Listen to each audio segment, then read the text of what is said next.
안녕하세요. 서울 S치과 최승훈 원장입니다. 임플란트 케이스에 대해서 쭉 설명하다가 이야기가 길어져서 중간에 딱 끊었었는데요. 이어서 한번 설명을 드리도록 하겠습니다. 제가 낙서했던 내용들이 여기까지 이렇게 쭉 적어놨었고, 임플란트 수술까지 여기다 하나를 심고 뼈 이식을 하고 했던 부분까지 진행을 했었어요. 그래서 이거는 수술 일주일 후에 이제 실을 빼러 오셔가지고 치과에 내원하셨을 때 찍었던 사진입니다.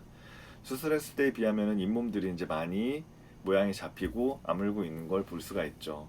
이분은 뼈 이식 이후에 아무래도 뼈 이식을 좀 광범위하게 좀 많은 양을 진행을 하다 보면 잇몸도 그만큼 열어야 되고 통증이 수반될 수 있고 많이 붓고 이럴 수 있다라고 말씀을 드렸는데, 생각보다는 많이 안 부셨어요, 이분은. 그래서 럭키비키잖아 라고 생각을 했답니다. 일주일 후에 이렇게 왔는데, 뼈 이식한 경우에는 이제 실을 잡아봐서 뺄 거는 빼고 아직 텐션이 남아있는 거는 제거하지 않고, 뼈 이식을 좀 많이 한 경우에는 첫 주에 체크하고 2주째에 또 체크해서 그때 남은 실을 뽑는 편입니다. 그래서 위쪽에서 바라본 사진인데요. 사진이 뒤집혔는데 여기가 임플란트를 심었던 자리고요. 여기는 뼈 이식을 하고 꼬맸던 자리입니다. 보면 뭐 절개선이 보이지 않을 정도로 힐링이 아주 잘 된 모습을 볼 수가 있어요. 이럴 때 이제 기분이 아주 좋죠. 기분 굿. 뼈 이식하고 잇몸 벌어지는 경우는 흔하지는 않은데, 잇몸이 벌어진다기보다는 안에서 감염이 일어나는 경우들이 간혹 있거든요. 이런 경우는 참 우울하죠. 똑같이 소독에 충실하고 진료를 한다 해도 감염이 일어나는 경우들이 간혹 있어요. 뼈 이식을 특히 많이 한 경우에. 그런 경우는 여기가 볼록 붓게 되는데, 그럴 때는 뭐 항생제를 드리고 소독하고 좀 고름 빼고 해서 가라앉는 경우도 있지만, 일단 감염이 되면 그 뼈 이식제나 이런 게 오염이 됐기 때문에 그런 경우에는 차라리 그냥 제거하고 기다렸다가 다시 진행을 하는 게 좀 더 나은 결과를 얻는 경우가 많은 것 같습니다. 이 사진은 수술하고 4개월이 지나서 이 자리에 임플란트를 심기 위해서 오셨을 때 찍었던 사진입니다. 여기 임플란트 부위는 이제 잘 아물어서 여기는 뭔가 임시차를 넣을 수 있는 상황이 되었고요. 이 자리는 이제 임플란트를 심어야 되겠죠. 뼈 이식 수술 4개월 후 다시 이 자리에 이제 임플란트를 심기 위해 오셨을 때 모습인데요. 보시는 것처럼 잇몸 볼륨도 처음에 많이 푹 꺼져 있었는데, 잇몸 볼륨을 보면 많이 볼륨이 올라온 거를 볼 수가 있습니다. 여기 부위가 이제 색깔이 하얘진 거는 이제 수술하기 위해서 마취를 해서 그래요. 마취제에는 에피네프린이 들어있거든요. 이게 혈관을 수축시키는 작용을 해서 주변보다는 좀 하얗게 변하는 편입니다. 여기 꽂아놓은 거는 여기 심어놓은 임플란트의 방향을 두 개를 맞추기 위해서 방향 지시용으로 하나 바꿔놨고요. 이제 임플란트 심기 위해서 여기 잇몸을 좀 열고 차단막을 제거를 하고 있습니다. 이건 차단막인데요. 참고로 차단막은 흡수성 차단막이 있고 비흡수성 차단막이 있는데, 아무래도 뼈를 만드는 이 차단막 본연의 기능은 비흡수성 차단막이 훨씬 좋거든요. 이 케이스 같은 경우는 자기 뼈가 별로 없었기 때문에 뼈가 어느 정도 단단하게 생겨야 임플란트를 심을 수 있는 케이스잖아요. 그래서 비흡수성 차단막을 사용을 했었습니다. 차단막을 제거하고 나면 이렇게 이제 뭔가 도톰한 조직이 생겨요. 이게 다 뼈냐? 뼈 아니고요. 4개월 만에 뼈가루 좀 넣고 차단막을 덮었다고 진짜 뼈가 생기지는 않거든요. 다만 임플란트를 잡아줄 수 있는 정도의 어느 정도는 단단한 조직이 생겨 있습니다. 이게 진짜 뼈가 되려면 앞으로 몇 년이 지나야 될지는 모르죠. 서서히 이제 그 뼈 이식제는 흡수가 되고, 그 다음에 우리 몸에 뼈를 만드는 세포들이 열심히 일을 해서 진짜 뼈로 바꿔줘야 되는데, 진짜 뼈로 바꿔지기도 하는 부분도 있을 거고 그냥 이식제가 남아서 있는 부분들도 있는데, 중요한 건 임플란트를 잘 잡아줄 수 있는 어느 정도의 기능을 갖고 있는 그 정도 뼈가 있으면 좋겠고, 이 부분은 흡수되지 않고 볼륨을 유지하는데 기능을 했으면 좋겠다. 왜냐면 여기가 꺼지면 나사가 노출되고 심미적으로도 안 좋고 그렇기 때문이죠. 저번 시간에도 뼈 이식에 대해서 간단히 말씀을 드렸었는데, 뼈 이식은 한다고 해서 뭐 이게 다 자기 뼈가 되는 건 아니고, 뼈 이식을 해서 진짜 뼈를 만들고 싶으면 자가골이 반드시 필요한 것 같습니다.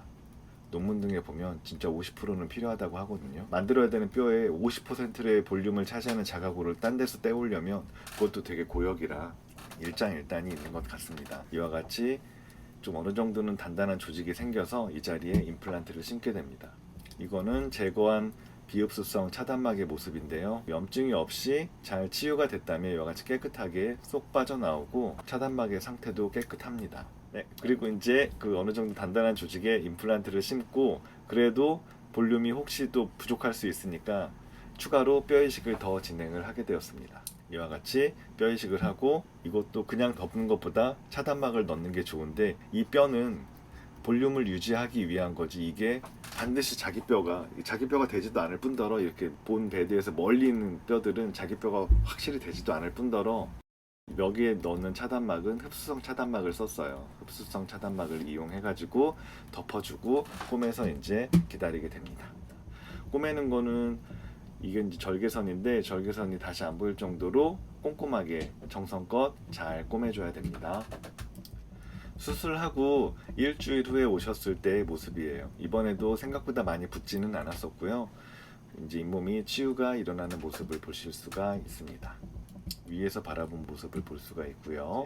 임플란트를 심고 2주가 지났을 때의 모습이에요. 보면 수술 부위가 아직도 뭐 티가 좀 나기는 하는데 절개선의 이런 부분들은 잘 치유가 이루어지고 있는 모습을 볼 수가 있고 이제 이 치아를 치료하기 위해서 크라운을 제거하고 임플란트랑 얘가 아물 때까지는 뭔가 임시 치아가 필요하잖아요. 그래서 그동안 임시로 쓸 수 있는 임플란트와 자연 치아를 연결해서 임시 치아를 제작을 했고 그리고 그동안에 이제 이 치아는 변색이 되신 걸 보면 아실 수 있겠지만 치아가 이미 조직이 신경 조직이 다 죽어 있고 기존에 부분적으로 신경 치료도 해놨던 치아라서 다시 깨끗하게 신경 치료를 하고 치아가 이렇게 검게 되면 예쁘게 씌울 수가 없거든요. 그래서 미백도 진행을 해야 되고 이런 과정들이 남아 있습니다.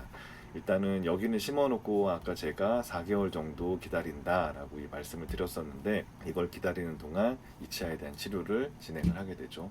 신경치료를 했고 신경치료 끝난 다음에 미백약을 넣은 후 일주 후의 모습입니다.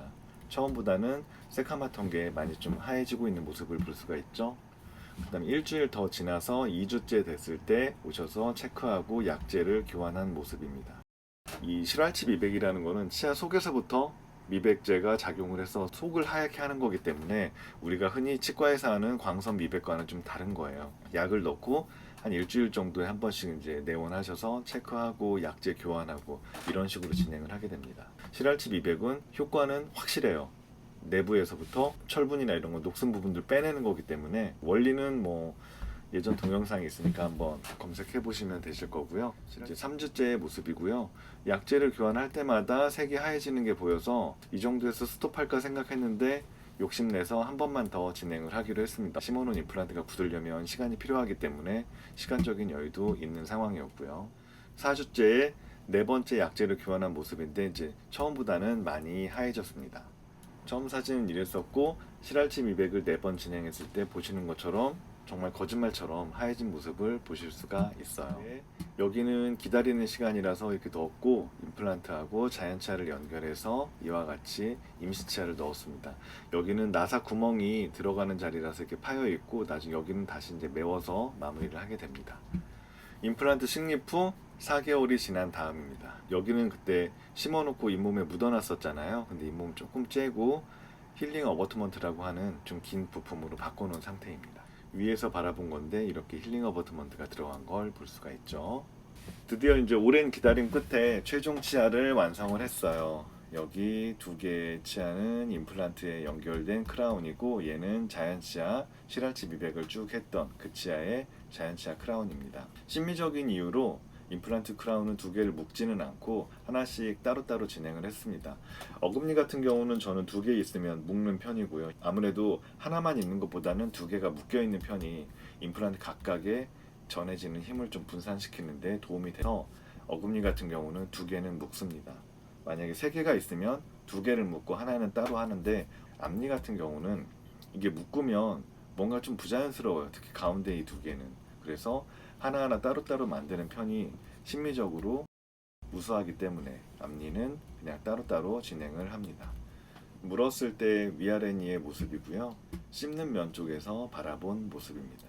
이 사진은 완성 후에 2년이 지나서 오셨을 때 사진입니다.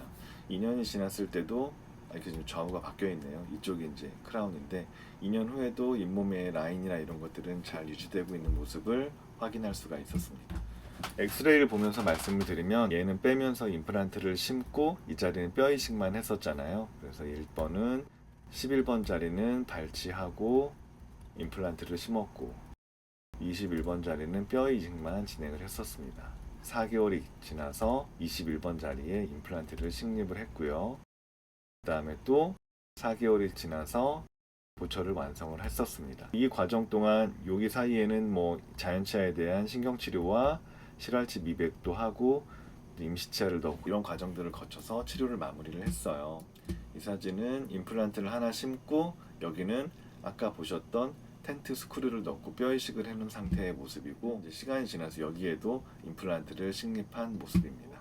보철을 하나하나 따로따로 이와 같이 완성을 했고요. 여기는 자연치아 크라운이 들어갔습니다.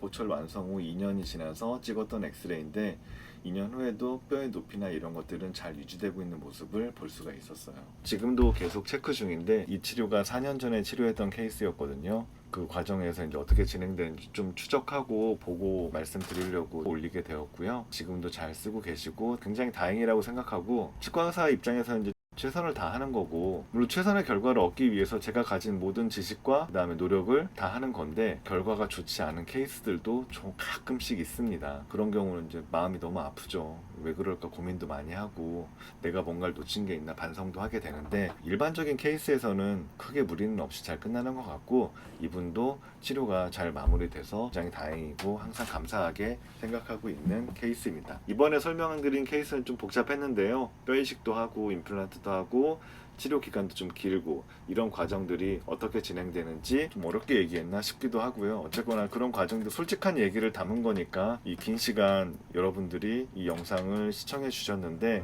그 시간들이 아깝지 않은 그런 시간이 되셨으면 좋겠어요. 도움이 되셨으면 좋겠고요. 오늘도 시청해 주셔서 감사드립니다. 서울 S치과 최승원이었습니다. 감사합니다.